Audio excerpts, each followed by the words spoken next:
चलो,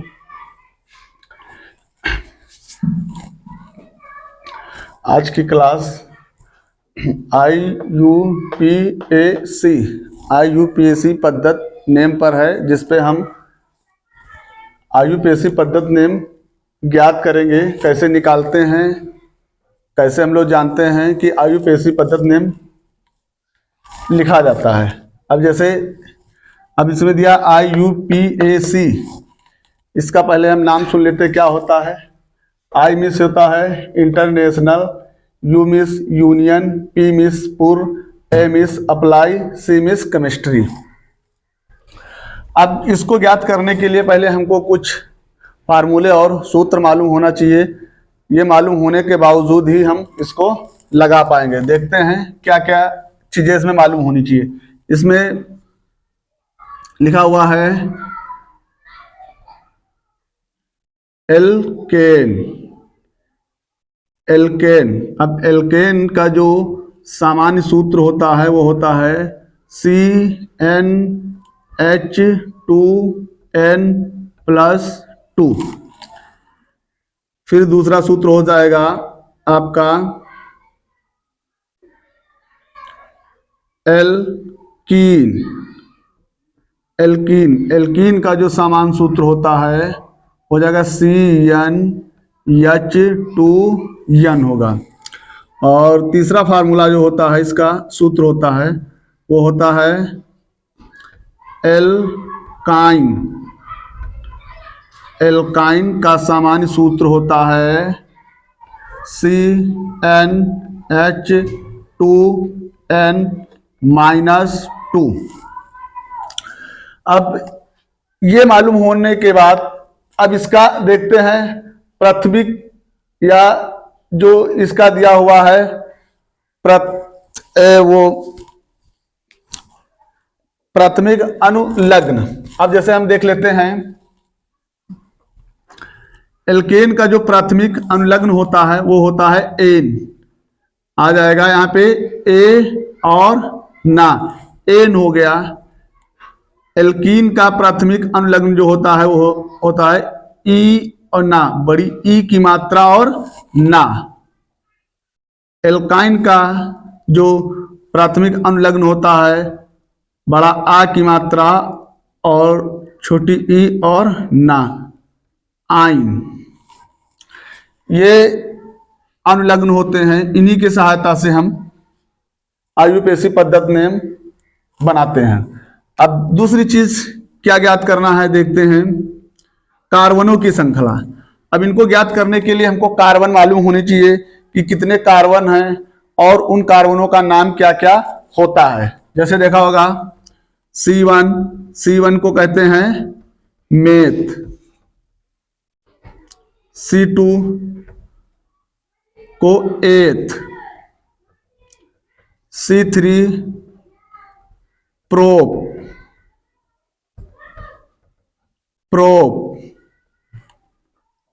C4 पे ब्यूट, C5 पे पेंट, C6 पे हेक्स, C7 पे हेक्ट और C8 पे आ जाएगा ऑक्ट।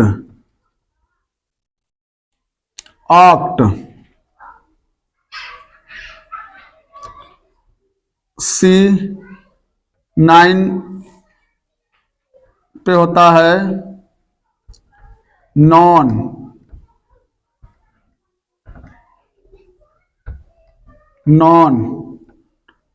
C10 पे होता है डेक। C11 पे होता है अनडेक। अब ये कार्बनों के नाम हमको मालूम होने चाहिए। कार्बन 1 पे होता है मेथ, कार्बन 2 पे होता है एथ, कार्बन 3 पे होता है प्रोप, कार्बन 4 पे होता है ब्यूट, कार्बन 5 पे होता है पेंट, कार्बन 6 पे होता है हेक्स, कार्बन 7 पे होता है हेक्ट, कार्बन 8 पे होता है ऑक्ट, कार्बन 9 पे होता है नॉन, कार्बन 10 पे होता है डेक, कार्बन 11 पे होता है अनडेक। अब अगर हम किसी चीज का आयुपेशी पद्धति नेम बनाने के लिए हमको इन्हीं फार्मूलों की जरूरत होती है। अब जैसे देखा होगा दिया हुआ है आपका C2H4 दे रखा हुआ है। अब इसका आयुपेशी पद्धति नेम जो होता है वो आपका बन के आएगा, अब अब ये आपका हो गया, कार्बन कितने यहां पे हैं 2, कार्बन कितने हैं 2 पे होता है तुम्हारा एथ। अब हम चेक करते हैं कि ये किस फार्मूले पे हमारा दिया हुआ है। अब यहां पे दिया हुआ कार्बनों की संख्या 2 है और हाइड्रोजन की संख्या 4 है। अब यहां पे देखिए, अगर एल्कीन कार्बन की संख्या अगर 2 है तो हाइड्रोजन की संख्या 4 कैसे होता है, जब कार्बन की जगह पे N के स्थान पे मैं, अब इसमें दे रखा हुआ है C बराबर 2, फार्मूला आपका होता है C बराबर N। तो आप समझ लीजिए कि N बराबर हमको 2 दे रखा है। अब किस फार्मूले पे डिपेंड करता है, फार्मूला हमारा चेक करने का तरीका ये होता है, ये आपको इतना तो आपको सभी फार्मूलों में दे रखा है, इतना आपका तीनों फार्मूलों में दे रखा है, एल्केन, एल्कीन, एल्काइन। तो हम चेक कर लेते हैं, N बराबर हमारा 2 है तो हम चेक कर लेते हैं, अगर N बराबर हम 2 रखेंगे तो हाइड्रोजन 2, अब N की जगह पे मैं 2 रखूंगा तो हो जाएगा 2 और 2 की गुणा अगर करेंगे हो जाएगा 4, यानी हमारा हाइड्रोजन की संख्या आ गई 4।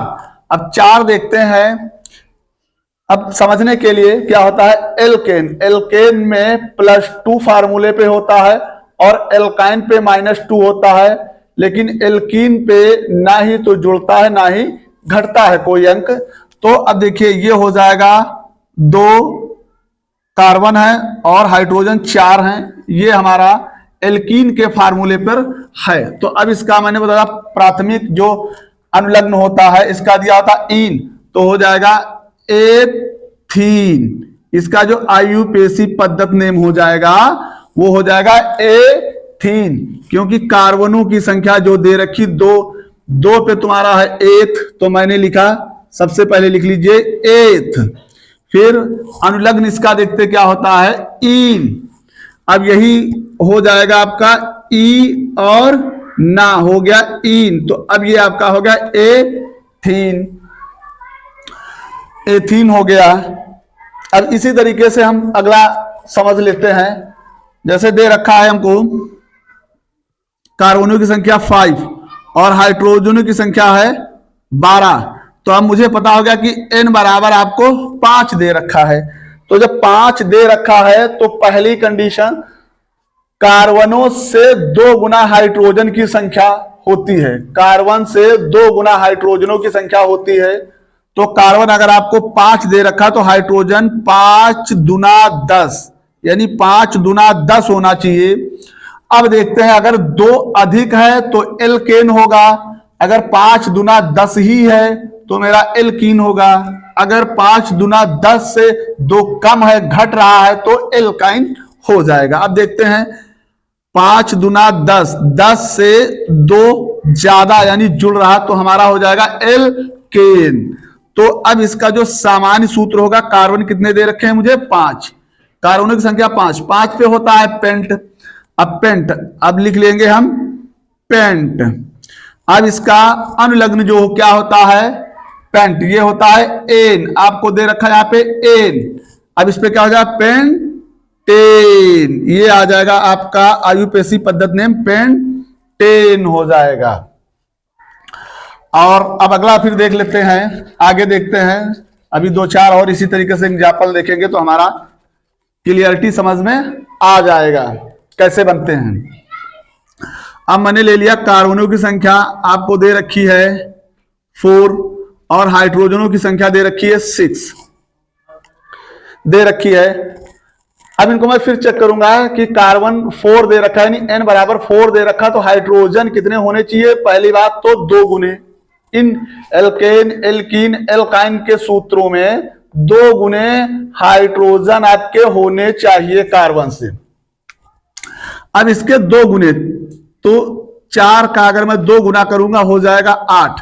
अब 8 से ये 2 कम है यानी घट रहा, तो घट रहा तो हमारा क्या हो जाएगा एल्काइन, एल्काइन हो जाएगा। अब मैं गिन लेता हूं कि कार्बनों की संख्या कितनी है 4, 4 पे क्या दे रखा है आपको ब्यूट, तो मैंने लिख लिया, अब मेरा हो गया ब्यूट, ब्यूट। अब इसका अनुलग्न जो होगा ये क्या होगा आइन, ये क्या दे रखा आइन, तो इसका हो जाएगा आ ई और ना, हो गया आइन ब्यूटाइन।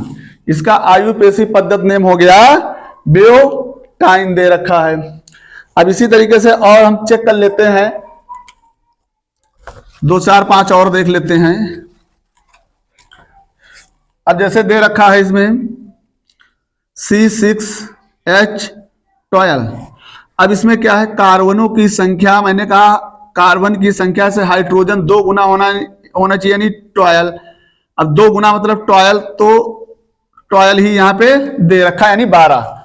6 कार्बन 6 और हाइड्रोजन 12 दे रखे हैं। तो मैं देखता हूं ना तो इसमें जुड़ रहा और ना ही घट रहा, तो मेरा किस फार्मूले पे डिपेंड कर रहा है एल्कीन, एल्कीन के फार्मूले पे ना जुड़ता है ना घटता है।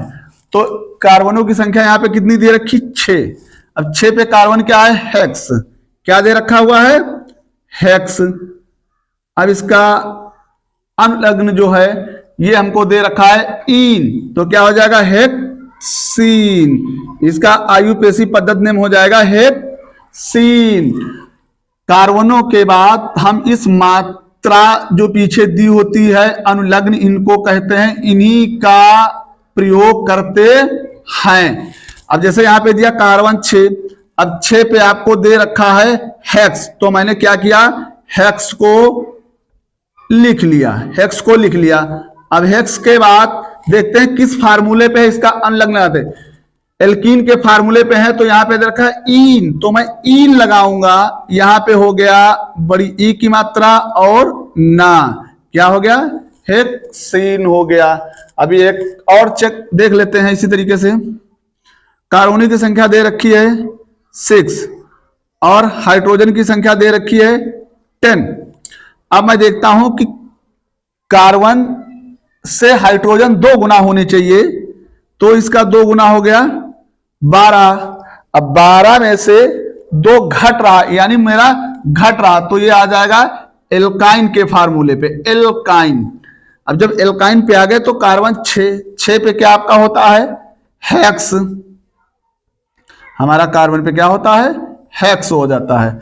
अब हेक्स, अब इसमें अनुलग्न क्या लगाएंगे, एल्काइन है तो आइन हो जाएगा, फार्मूले पे क्या दिया आइन, तो हो जाएगा आइन, ये हमारा नाम हो गया एल्काइन। इसी तरीके से जो भी संरचना बनी हो हम कार्बनों की अकाउंटिंग करते हैं, कार्बनों की अकाउंटिंग करने के बाद चेक करते हैं कि किस फार्मूले पे दिया हुआ है, फार्मूला भी चेक करते हैं और उसी फार्मूले के हिसाब से हम इसका आयुपेशी पद्धत का नामकरण करते हैं। अब अगली श्रृंखला कुछ देख लेते हैं, टेढ़ी श्रृंखलाएं भी आती हैं इस तरीके से, ये तो सीधी श्रृंखला हो गई आपकी, मतलब सीधी नाम हो गया आपका। अब कुछ टेढ़ी संरचनाएं दे रखी होती हैं, जैसे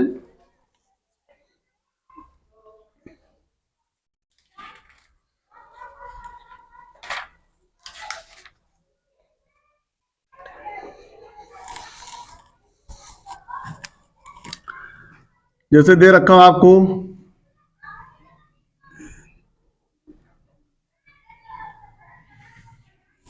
ये आपकी श्रृंखलाएं कुछ इस तरीके से दे रखी हूं।